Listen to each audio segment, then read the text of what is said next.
Vamos a seguir viendo la hermosa materia de geología estructural. Voy a seguir compartiendo el libro que tengo. Hoy día vamos a hablar de las deformaciones, ¿ya?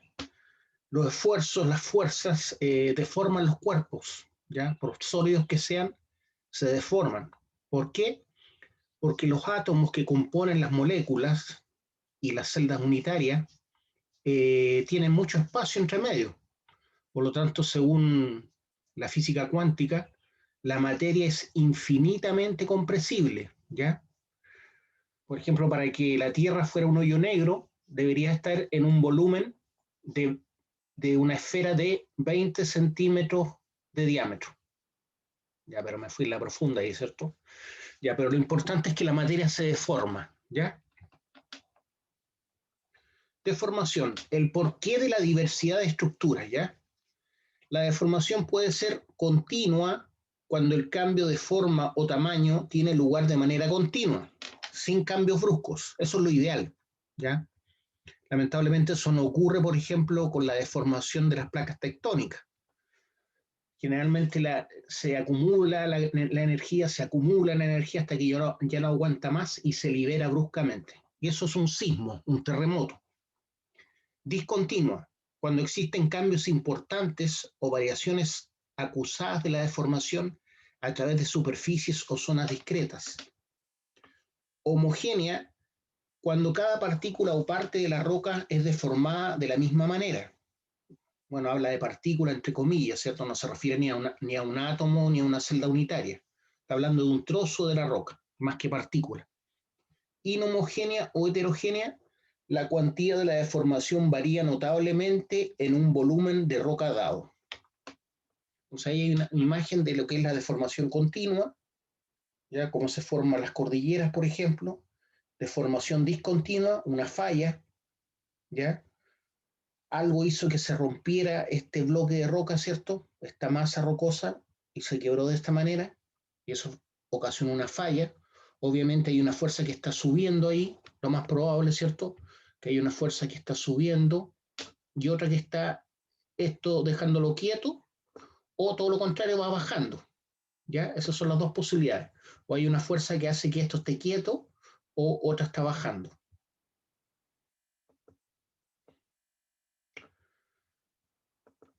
Deformación homogénea. También es deformación homogénea en un plano, ¿ya? Aquí tengo están mostrando un plano de una deformación homogénea. Se entiende que todos eran cuadrados y ahora están como rombos, ¿cierto? Deformación inhomogénea, también en un plano.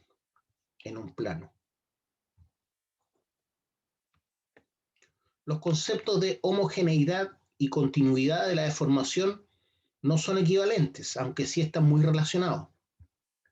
El carácter de continuidad y homogeneidad depende de la escala que estemos considerando, de manera que a una escala determinada la deformación puede ser homogénea, ya a una escala pequeña, por ejemplo, y a otra escala la deformación puede ser inhomogénea, en una escala mayor.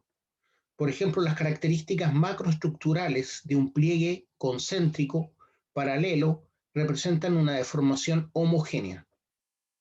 Sin embargo, si se estudia la deformación interna de cada uno de los estratos o capas que constituyen ese pliegue, están refiriéndose a ¿cierto? Aquí hay un pliegue, pero si uno lo ve esto como parte de la corteza terrestre, hay varios estratos que se están doblando y no están dibujados en este momento, pero está compuesto por varios estratos, varios tipos de suelo, varios tipos de roca, ¿cierto?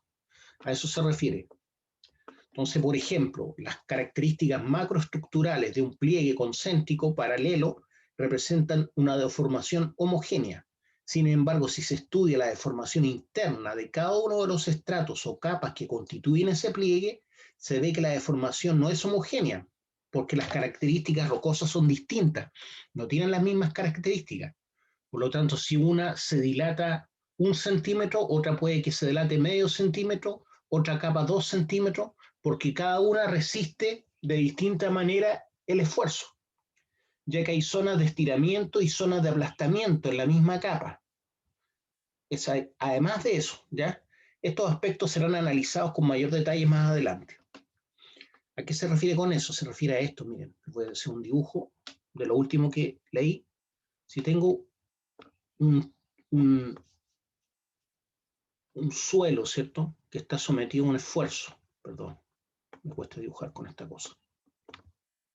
Si tengo un suelo o una roca que está sometida a un esfuerzo de compresión, se va a tender a pandear, ¿cierto?, o a flectar. Si yo analizo este cuerpo que se está pandeando,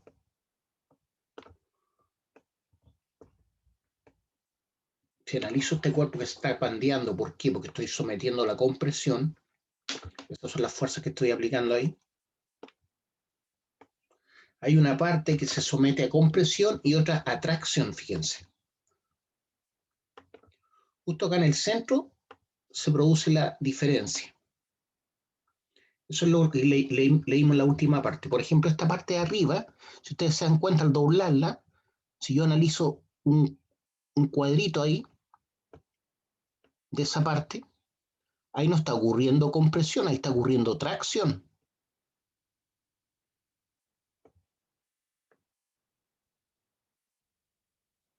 Y acá abajo, en el cuadro de aquí abajo, ¿qué está ocurriendo? Si allá está ocurriendo tracción, acá está ocurriendo compresión. Entonces depende si estoy arriba o bajo el eje de simetría, ¿ya? Eso es lo que dice. Sin embargo, si se estudia la deformación interna de cada uno de los estratos o capas que constituyen ese pliegue, independiente de lo que yo ya les dije, que cada roca tiene sus características propias de deformación, de elasticidad, de plasticidad, se ve que la deformación no es homogénea, ya que hay zonas de estiramiento y zonas de aplastamiento. Entonces, esta es una zona de estiramiento y esta es una zona de aplastamiento, que está separada por una línea, ¿ya? Entonces, en una misma barra, ¿cierto? O en un mismo elemento que estoy sometiendo a compresión, la parte de arriba del eje de simetría está sometido a tracción y la parte de abajo a compresión. A eso se refiere, aparte de lo que yo ya dije. ¿Me entendieron eso o no? ¿Ven lo que ocurre?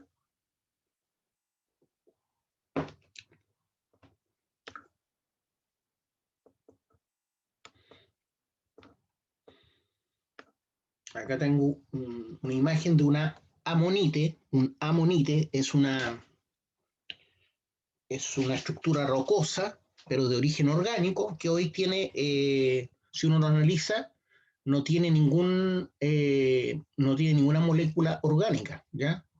Se petrificó, se fosilizó. ¿Cuándo hay deformación homogénea? En este caso. Para todos lados es más o menos semejante, ¿cierto? Deformación homogénea.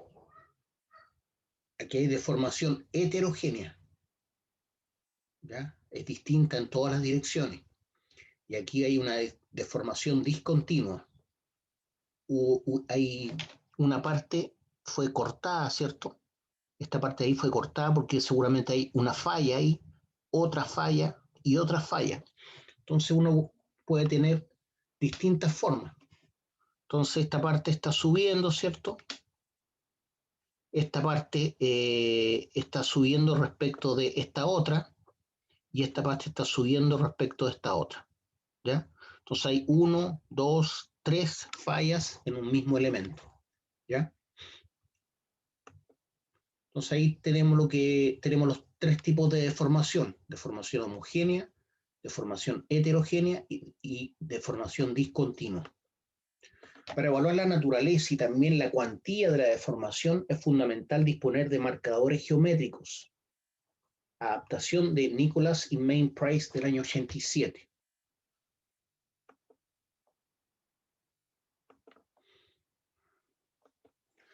En realidad toda deformación implica cierto desplazamiento relativo respecto de otro punto, ¿cierto? Ya sea de átomos, cristales, granos, partículas o zonas del macizo rocoso, pero no siempre el desplazamiento implica deformación interna, ¿ya? Por ejemplo, aquí hubo una deformación un desplazamiento, pero no hay deformación interna, ahí se cortó simplemente.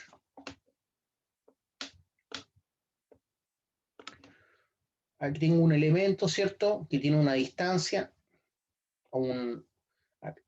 aquí esa distancia disminuyó, ¿cierto?, se acortó, siendo que es el mismo elemento. ¿Por qué? Porque fue sometido a compresión. Y como es una barra más bien alargada, se tendió a pandear, ¿cierto? Le es más fácil que esa energía tienda a salir por la deformación que sufrió que por el acortamiento, aun cuando seguramente parte de la estructura también se acortó, pero aquí se acortó principalmente porque se dobló, ¿cierto? Acá, ¿qué ocurrió? Esto es lo que se llama cisalle, ¿ya? Entonces, aquí esto se tendió a cortar porque la fuerza, ¿cierto?, Eh, hizo que esto se cortara. Se sometió a cisalle esta estructura, por eso se cortó así de forma diagonal. Esto es cisalle. La deformación se resuelve con un acortamiento o extensión de los materiales. Acortamiento o extensión de los materiales, dependiendo si estoy sometiéndola a tracción o a compresión. Tracción es cuando lo estiro, ¿cierto? Lo estiro. Aquí no indicaron, pero se entiende que es cisalle.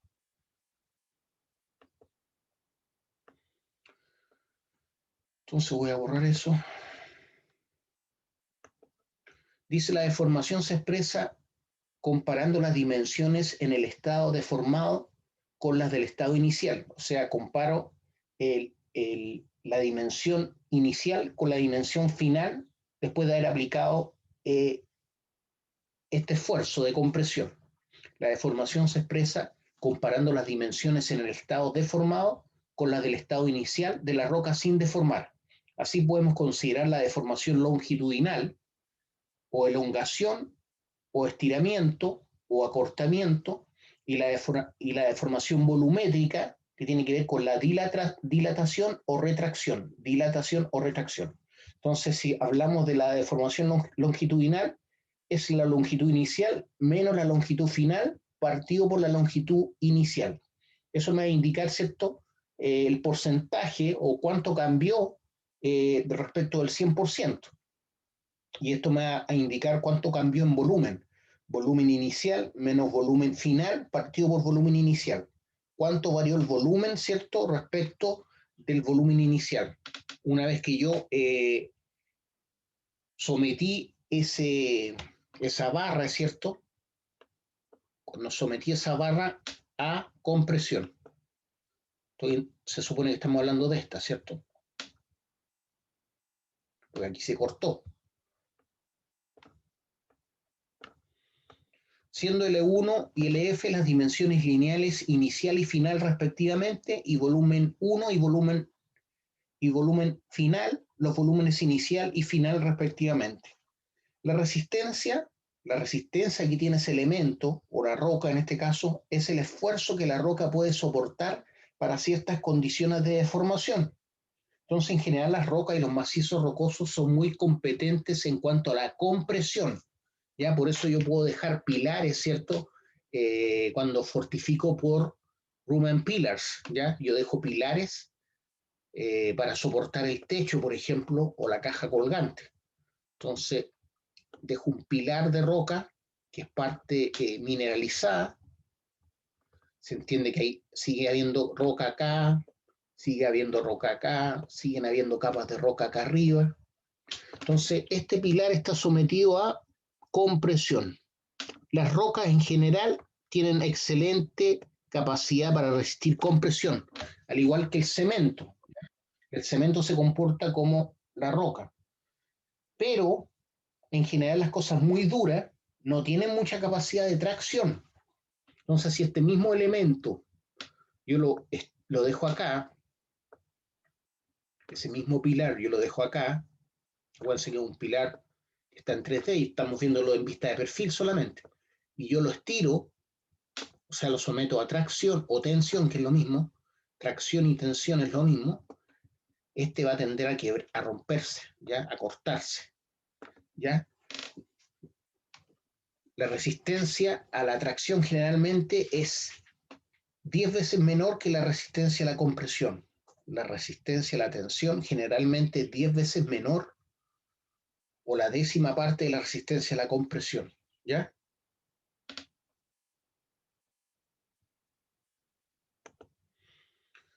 Entonces, la resistencia es el esfuerzo que la roca puede soportar para ciertas condiciones de deformación.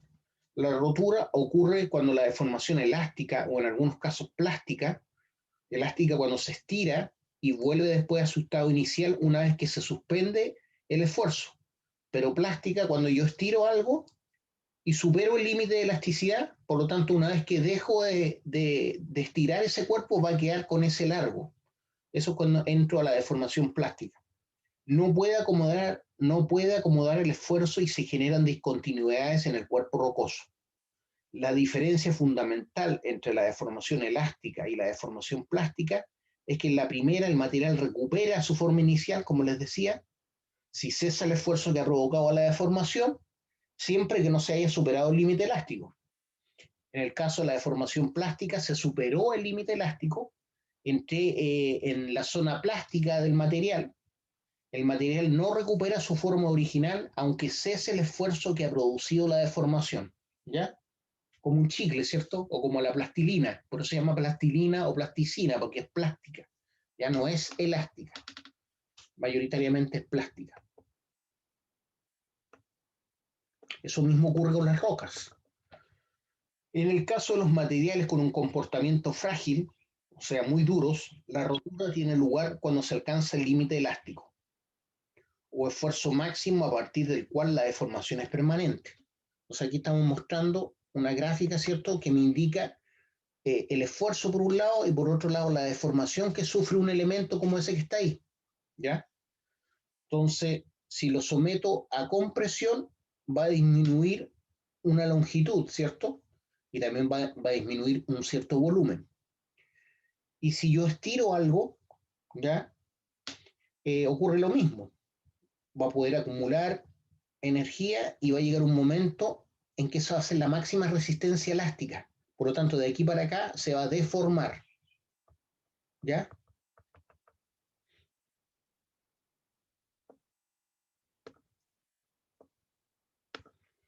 En los materiales con un comportamiento frágil frente al esfuerzo que se ejerce sobre ellos, la rotura tiene lugar cuando se supera el llamado límite elástico, o sea, prácticamente inmediatamente de este punto. Llega ahí y se corta, y cede toda la energía que había acumulado. Aumenta su deformación solamente.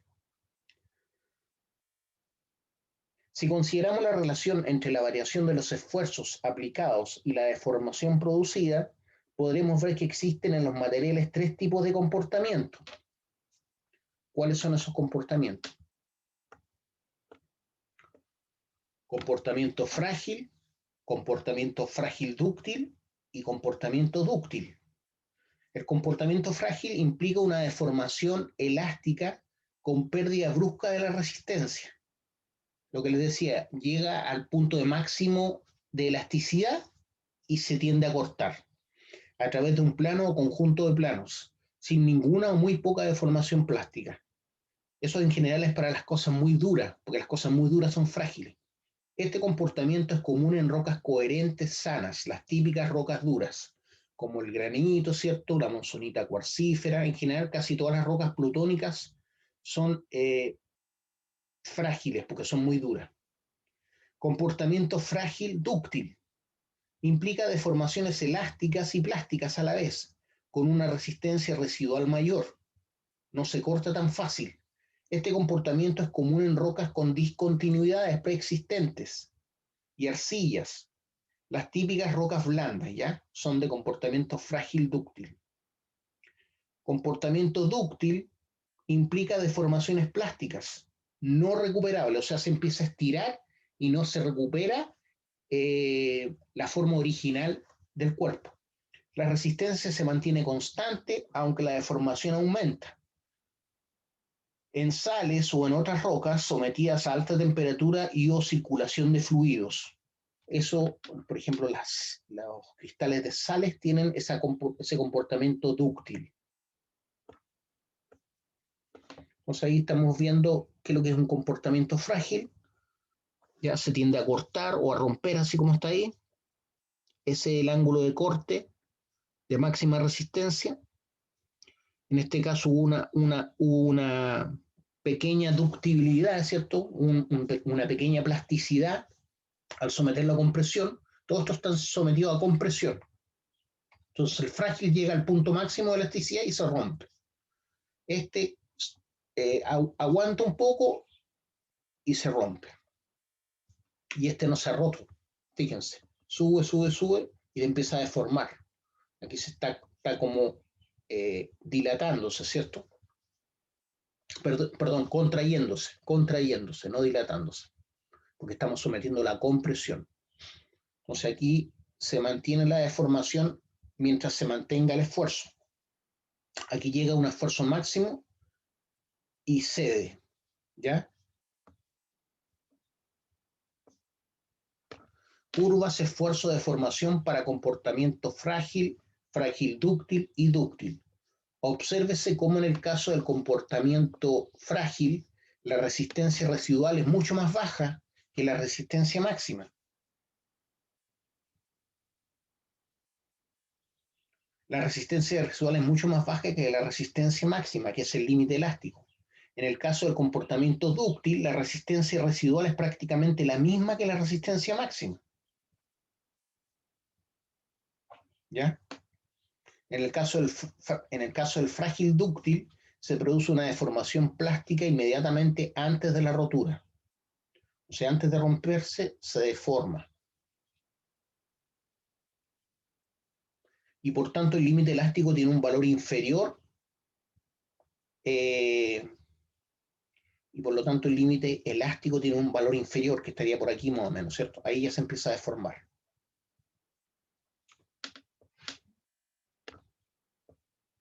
Ahí tenemos, por ejemplo, un testigo de roca, ¿cierto? Que está sometido a compresión, 7%, aquí 20 megapascales. Ejemplo de deformación dúctil frágil, donde la roca sometida a un esfuerzo uniaxial, o sea, en una misma dirección, es lo que tengo, se puede decir que está sometida a compresión de esta manera, ¿ya? En el fondo, como está apoyada acá y acá hay como está apoyado acá y aquí es sometido a una compresión, es como que hubieran dos esfuerzos, ¿cierto? Porque esto no se mueve. Entonces tengo una fuerza 1 que es igual a la fuerza 2 que están comprimiendo ese elemento. Ejemplo de formación dúctil frágil donde la roca sometida a un esfuerzo uniaxial compresivo desarrolla una deformación plástica hasta que finalmente se rompe. Hasta aquí fue plástico prácticamente. Aquí ya se empieza a romper, disminuyendo la resistencia a partir de que se rompe, ¿cierto? Por lo tanto, después con poco esfuerzo se va a terminar de romper. Hasta aquí prácticamente se mantuvo sin romper, aunque también hay fractura ahí.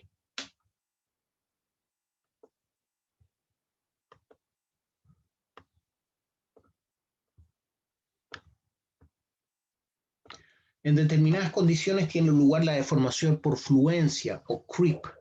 Esta deformación se produce bajo esfuerzos más o menos constantes, pero muy prolongados en el tiempo. O sea, la roca como que empieza a crujir por los cambios en, en las distancias entre las caras y las aristas de las celdas unitarias que están conformando esa materia. Esta deformación se produce bajo esfuerzos más o menos constantes, pero muy prolongados en el tiempo. Tiene lugar en rocas con un comportamiento viscoelástico asociado a microfisuración, con variaciones de humedad, presión y o temperatura. Entonces, así como se comportaría, esta es la deformación y este es el tiempo. Entonces se empieza a deformar con el tiempo, ¿cierto? Hasta que llega un momento en que se rompe, ¿ya? Aquí no está dibujada, se entiende que el esfuerzo es el mismo, entre el 1, 2 y 3, ¿ya? Entonces aquí solamente está en la ordenada de la deformación y en la abscisa del tiempo. Entonces lo que tenemos ahí es la evolución de la deformación por fluencia en el tiempo. La parte 1 dice etapa inicial con incremento acusado de la deformación, creep primario. Etapa 2, etapa intermedia, con muy poco aumento de la deformación. ¿Ya? Estamos pensando desde ese punto a ese punto prácticamente no hay deformación. Creep secundario, etapa 3 y final con un aumento de la deformación, creep terciario y rotura final. Entonces el aumento de deformación acá es más o menos semejante, ¿cierto? En cuanto a la pendiente.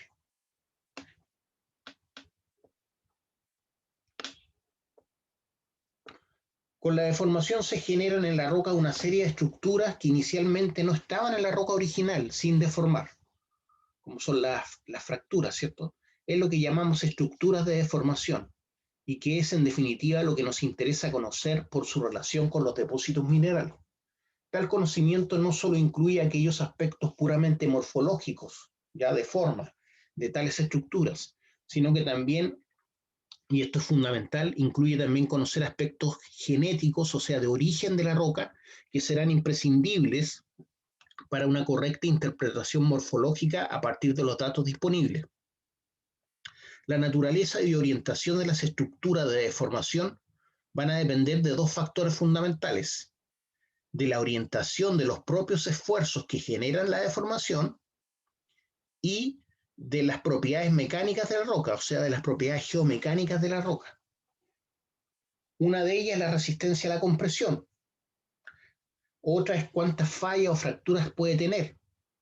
Otra es qué tienen esas fallas. ¿Ya? Tienen agua, tienen humedad, tienen arcilla. Así, a partir del conocimiento de la geometría de las estructuras y de las relaciones entre estas, podremos ser capaces de determinar el tensor de esfuerzos, que es un vector, que las han generado, y viceversa. Si conocemos el tensor de esfuerzos dominante en un área, podremos ser capaces de predecir o anticipar la posible localización y orientación de las estructuras.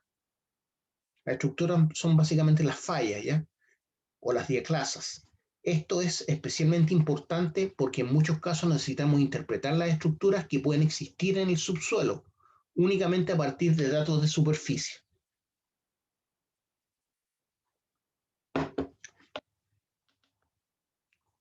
Como hemos señalado en los párrafos precedentes, la rotura siempre se asocia a la formación de discontinuidades, ¿ya? O sea, fracturas, que pueden manifestarse como planos discretos singulares, planos de fractura, o bien como un conjunto de numerosos planos de discontinuidad. Entonces, lo que vimos que ocurría con los pilares, ¿cierto? Al someterlos a compresión, también ocurre eso mismo con el macizo rocoso, ¿ya? Entonces, cuando yo estoy en una mina, ¿cierto? Que tiene mucha masa encima de un túnel, o hay mucha masa encima de la cresta de un banco, significa que por dentro pueden haber fracturas, ¿cierto? Que ya superé el límite elástico de compresión del macizo rocoso y se están formando fracturas. Y estas fracturas son las fracturas de la roca o pueden ser fallas incluso a nivel regional, que están indicando de alguna forma a los esfuerzos que está sometido el macizo rocoso.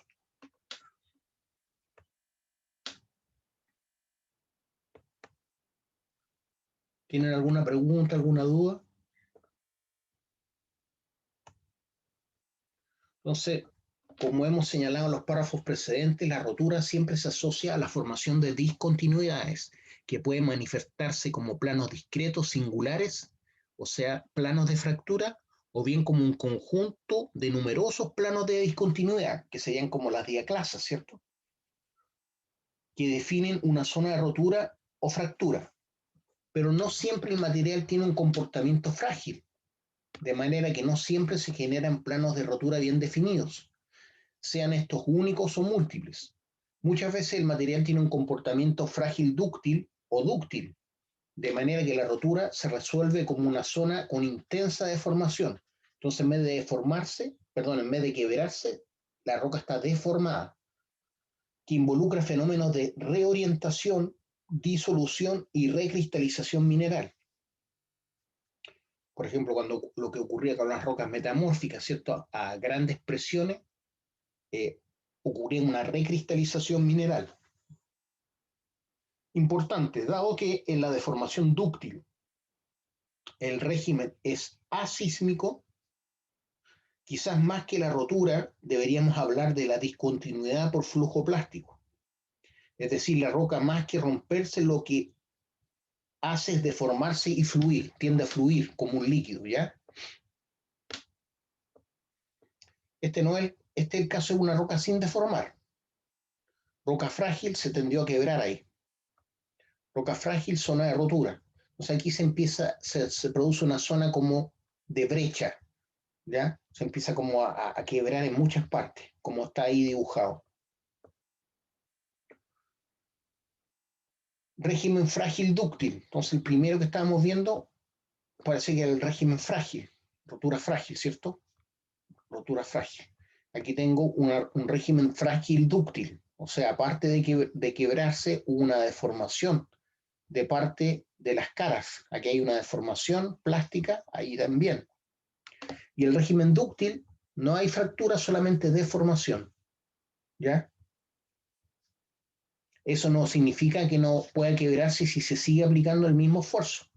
¿Ya? Esta roca está sometida a cizalle, ¿ves? Una hacia allá y otra hacia acá.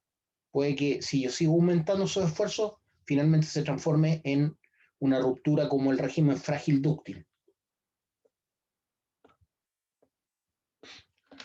La rotura y flujo de los materiales, régimen sísmico y asísmico. Ya cuando se habla de rotura frágil, estamos hablando de rotura sísmica, ¿ya? Pero la roca no es 100% frágil, por lo tanto siempre hay una acumulación de energía. Asísmico es cuando ya la roca es dúctil, ¿cierto?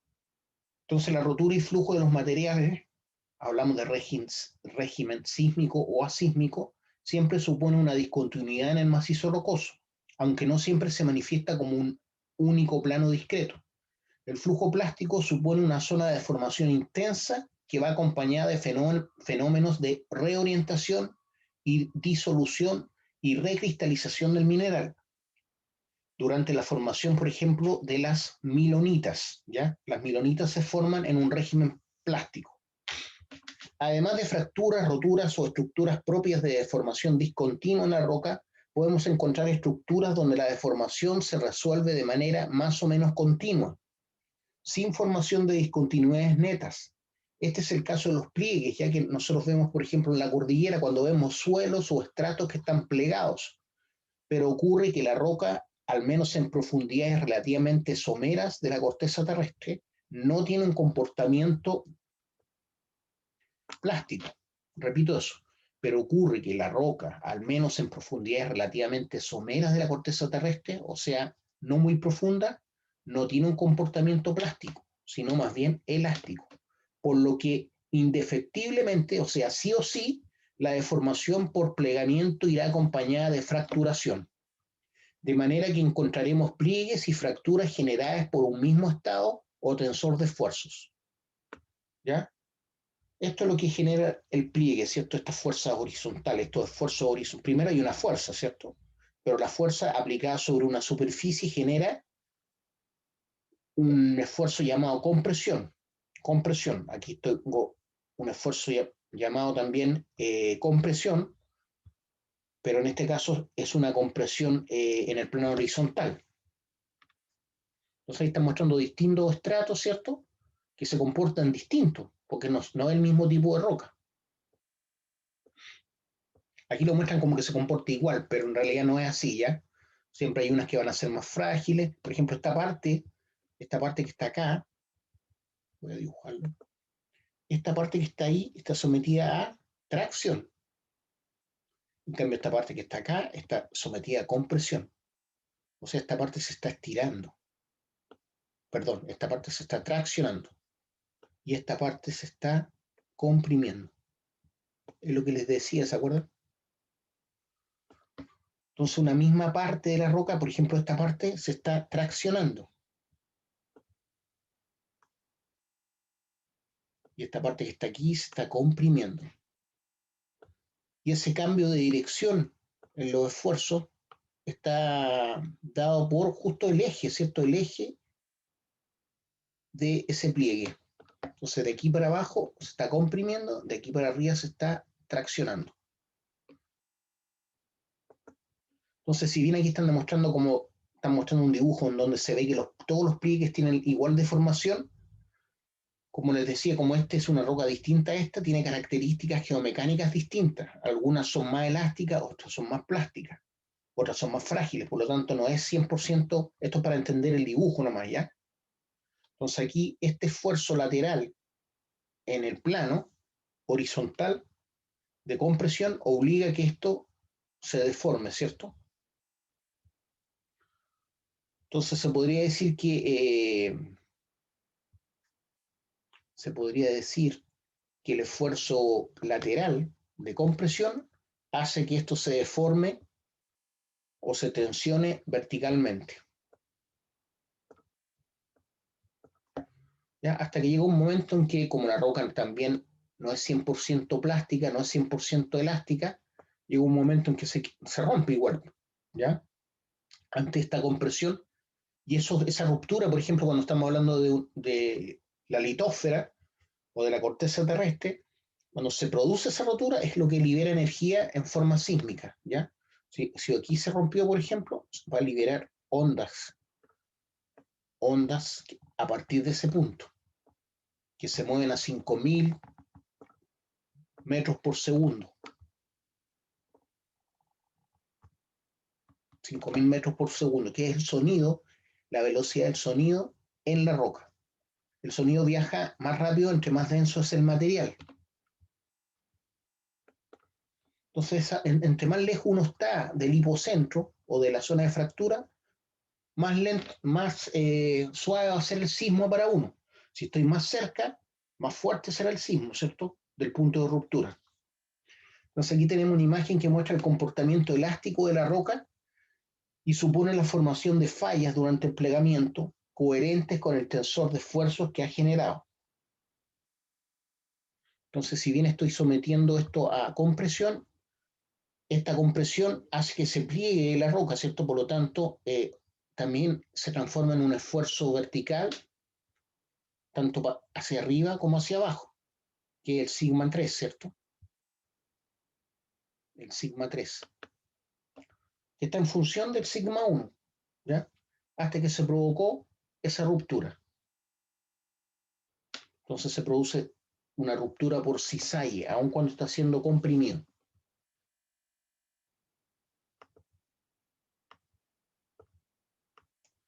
La propia progresión de la deformación hace que la distribución de esfuerzos en la roca varíe, de manera que en una misma estructura podemos encontrar situaciones muy distintas respecto al estado tensional de la roca, lo que a su vez va a determinar que se generen diferentes estructuras de deformación secundarias.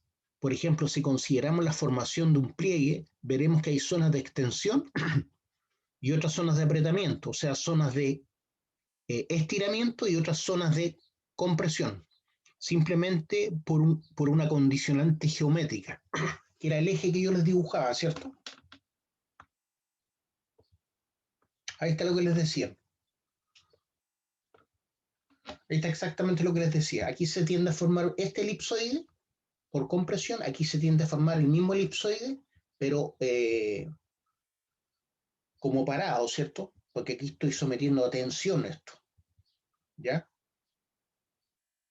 La propia formación de un pliegue hace que se desarrollen zonas sometidas a tensión o extensión, contrastando con zonas sometidas a compresión o apretamiento, como dice acá, apretamiento. Entonces, eso se va a dar desde el eje hacia abajo o desde el eje hacia arriba, de este elemento que está sometiéndose a compresión horizontal. A esto va a depender si tengo materia que abajo y materia que arriba, ¿ya? Si tengo materia que abajo y materia que arriba, más capas, va a aguantar más, ¿cierto? Va a ser más difícil comprimirlo y más difícil tensionarlo. Así, la distribución interna de los esfuerzos en un pliegue hace que se generen diferentes sistemas de fracturas en función de los tensores locales, que son los vectores que indican cómo se está deformando el macizo rocoso. De manera que se pueden encontrar sistemas de diaclasas y fracturas en apertura, extensión, zona extrema de la charnela, se refiere a la parte de arriba, y también puedo encontrar zonas en cierre o compresión, zona interna de la charnela, o sea, esta parte. Y fracturas con movimientos en dirección de cisalle o en zonas de flancos. Aquí está mostrando, ¿cierto?, en un pliegue todo lo que está ocurriendo. Entonces, esto más es lo que más se parece a la realidad, porque aquí estábamos viéndolo en el plano, ¿cierto? Esto en el plano, pero en 3D lo que está ocurriendo más bien es esto, ¿ya? Entonces hay zonas que se están cortando por cisalle, producto de la compresión, otras se están cortando por la tensión y se van formando fracturas, ¿ven? Por el pliegue, por el plegamiento, ¿cierto? En este caso estamos hablando de un comportamiento frágil dúctil. Pero en general, incluso las rocas más duras, en grandes extensiones se comportan como frágiles dúctiles, no 100% frágil. Ustedes vieron lo que ocurrió con ese desmoronamiento que les mostré, ¿cierto? En una mina a cielo abierto en Estados Unidos, y uno ve que la roca se comporta casi como un líquido. Bueno, así también ocurre con las distintas capas del macizo rocoso. Distribución de tensores de esfuerzos en un estrato plegado y formación de sistemas de diaclasas y microfracturas según estos tensores. Entonces acá tengo diaclasas, ¿cierto? Cuando hay fracturas en muchos lados, hablamos de diaclasas.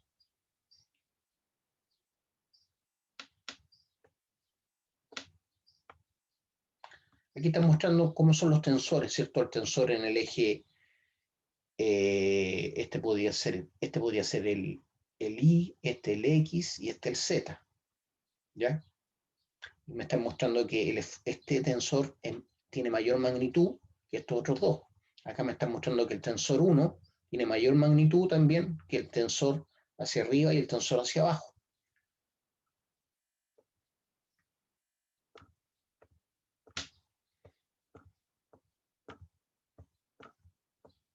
¿Tienen alguna pregunta, chiquillos?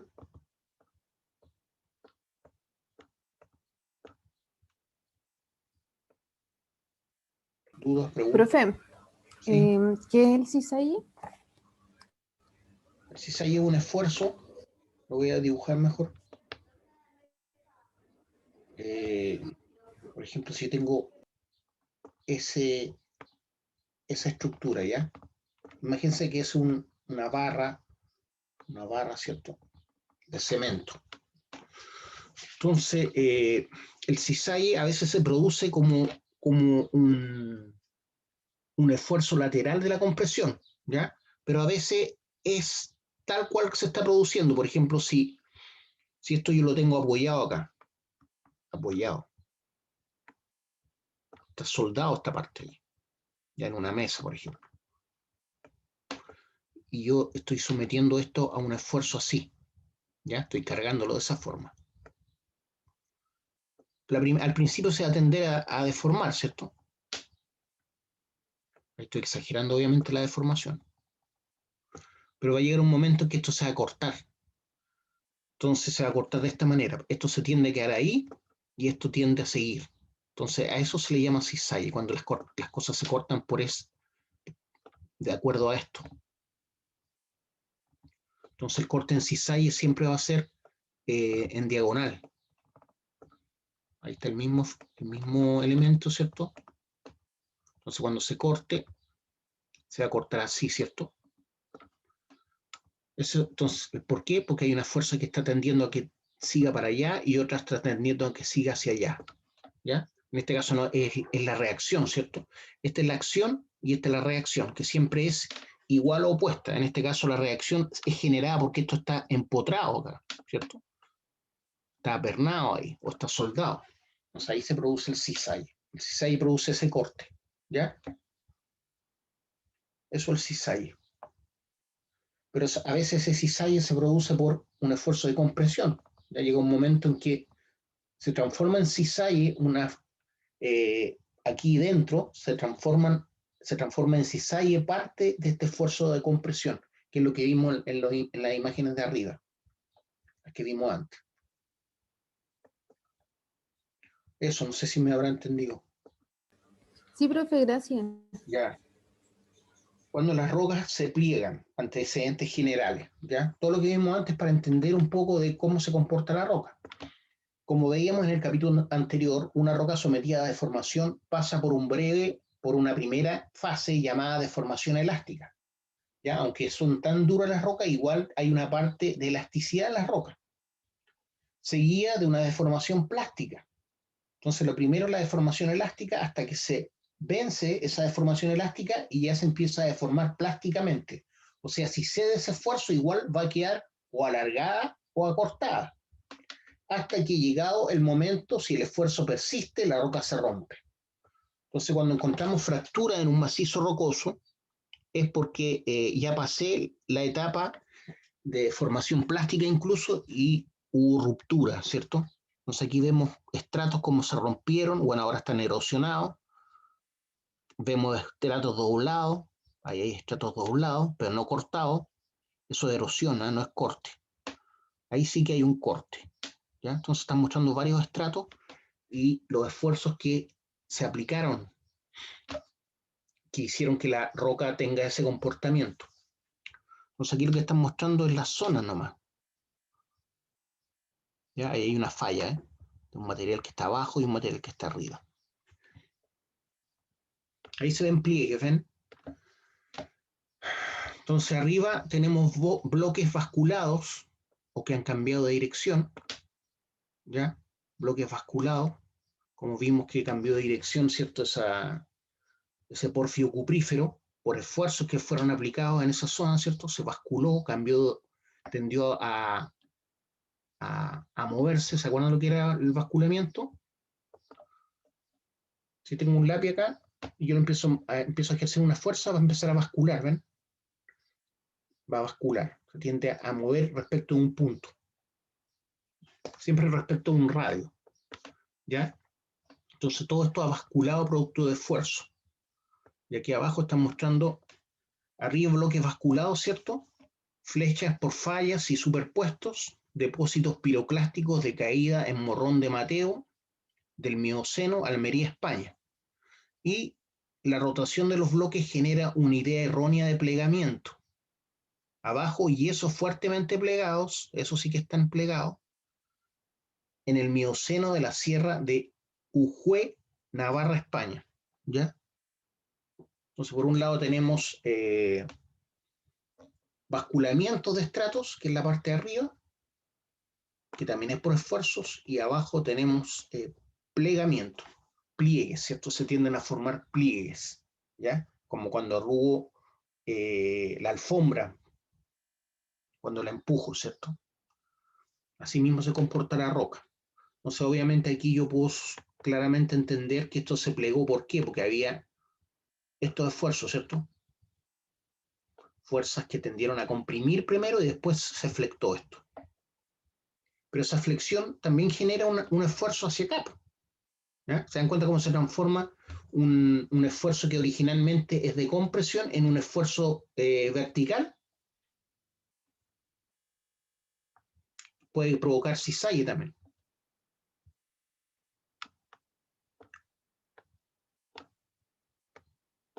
En este capítulo nos ocuparemos del paso intermedio, es decir, la deformación de la roca, pero sin rotura, o sea, el plegamiento, que en las rocas volcánicas es más restringido, ¿ya? Porque son más duras, más competentes, pero que en las rocas sedimentarias, que son más blandas, menos competentes, particularmente las calizas o yesos, tiene una importancia decisiva.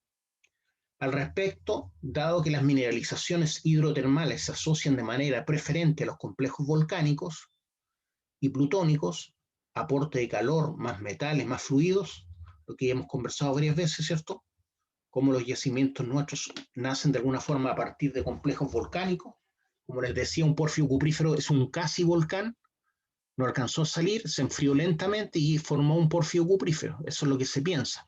Entonces, al respecto, dado que las mineralizaciones hidrotermales se asocian de manera preferente a los complejos volcánicos y plutónicos, y eso aporta calor, ¿cierto?, más metales y fluidos, en ese ambiente observaremos menos plegamiento que en las regiones más ricas en sedimentos, ya que se trata de rocas muy competentes, rígidas, que tienden más a romperse por fallamiento que a plegarse.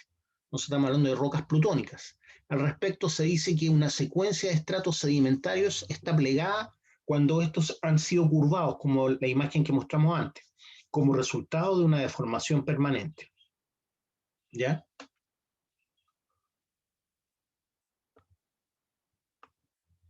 Entonces,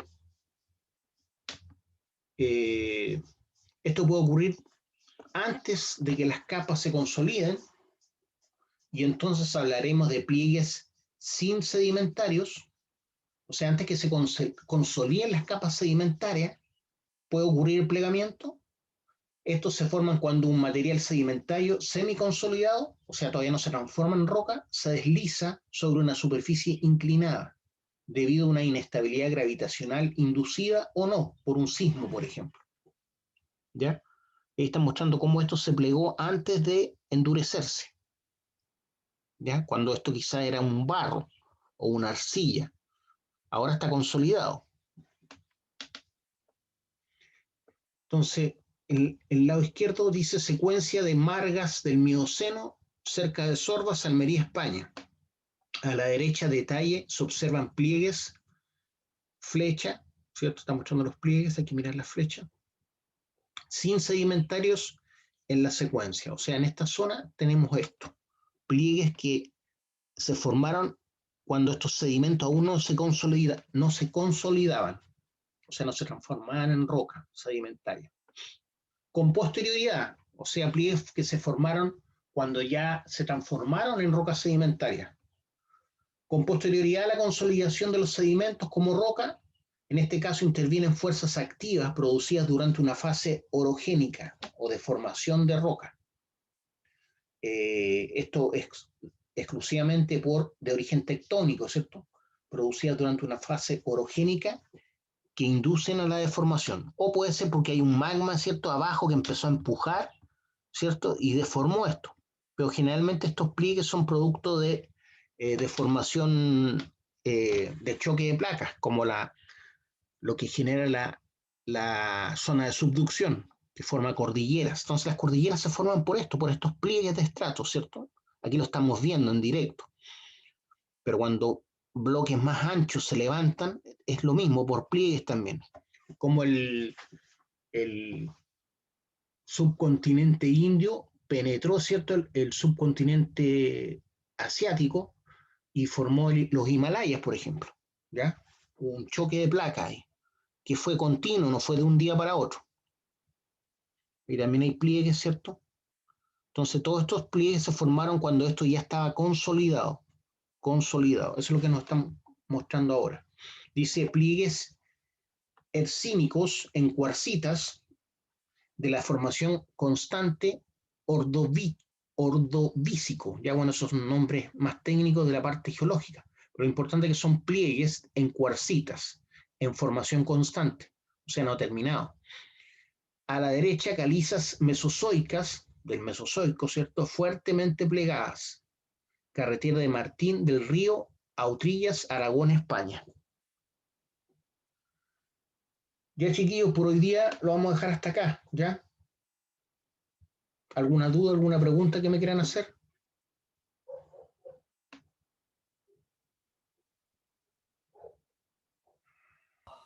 No, profe. Ya, nos estamos viendo entonces. Ya, chao, profe. Chao. Chao, profe, que esté bien. Igualmente.